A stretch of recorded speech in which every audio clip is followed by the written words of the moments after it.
I'm curious, listen. when's the first game that we're gonna see a Quin 3-pointer? Well, if he's shooting 75%, like every time I turned around, he was making it. It was fun. Those are always good to have everybody kind of included and stuff. It's a good shooting drill. Yeah. Because it simulates a lot of, this wasn't your question though, but it simulates a lot of situations that will happen, particularly in transition, where guys can actually recognize that a shot is coming, and that's usually, as much as anything, sometimes you're unsure whether it's a shot you should take, and when you practice it, your teammates expect it, and it becomes effective, you shoot better. I guess, what was the biggest thing that you wanted the fans to get out of tonight, and then also your players? Yeah, I wanted them to, to be able to enjoy the atmosphere, the energy. These guys have had great energy, and they practiced hard this morning. So I didn't anticipate when Trey threw that first lob to JJ. It was kind of like Dale said, okay. But that portion of practice is good for us. The more reps we can get in certain situations, the better. I don't know that we're going to be doing the tug of war drill. That was one we planned for tonight, and it was too even. It was like a tug of war didn't really work. But I think I wanted our guys to try to have fun, and I think that spills over to the fans. And they don't always get to see the players in that light. It's a good group. We've got 4 games in 7 nights, as you know. How do you like to line them up? Do you like to designate a group that will play tomorrow and a group play Thursday? How do you like to divide it up? I kind of like my answer, Bob, because I'm going to say we'll have an early plan. I think there's some guys that won't play tomorrow that haven't practiced, so that impacts a little bit what we're trying to get out of it with those groups. So it's an opportunity to, I wouldn't say experiment, but do some things that either we can get film on them and learn from them.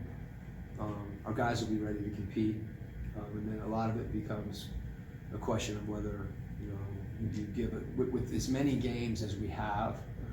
There'll be games where guys won't play. It just doesn't make sense from a fatigue standpoint, and that also gives us a chance to see some different lineups together. Let some of the younger guys, the guys you saw dancing out there, give them a chance to play. That's always, when you have 20 guys in camp, sometimes it's hard to keep everybody involved. So it's an opportunity for some of these guys to get an NBA game, and that's always good. But we'll work on stuff as well. And again, like I said, the film is an opportunity to teach, and usually the other teams kind of doing the same thing. So it can evolve during the course of the game. What's been the best part of the first week? I think we've been engaged and competitive, and really. Probably the best part, as I'm saying that, is I've seen a really unselfish team that's trying to help one another. And the combination of those two things, a team being unselfish and a team being willing to work and compete, that'll take you, that'll help you get better. And that's what we want to do. Can you assess where the team is so far in learning your new system? I know you had 20 games last year, but how are they picking it up? Well, last year was not a new system in any way, shape, or form. That was us trying to figure out maybe how to, be smart about it. Anytime you throw too much new stuff at a group, like without opportunity to practice, it's hard to evaluate. But we made some assumptions. I think that you have to, really beginning in summer league and having a chance to see certain things, both offensively more than defensively in the summer. But it gives you a chance to study and, like I said, make some assumptions about, how we want to play. I've done that before and felt like all of a sudden it's like, ooh, I missed on that one. So we'll be modifying and adjusting, throughout the course of the year as, we find out more about the group when we start playing, against opponents and competing. We'll just get to see a lot more, but they've been dialed in, and that gives us a chance to really look at things and try to get better.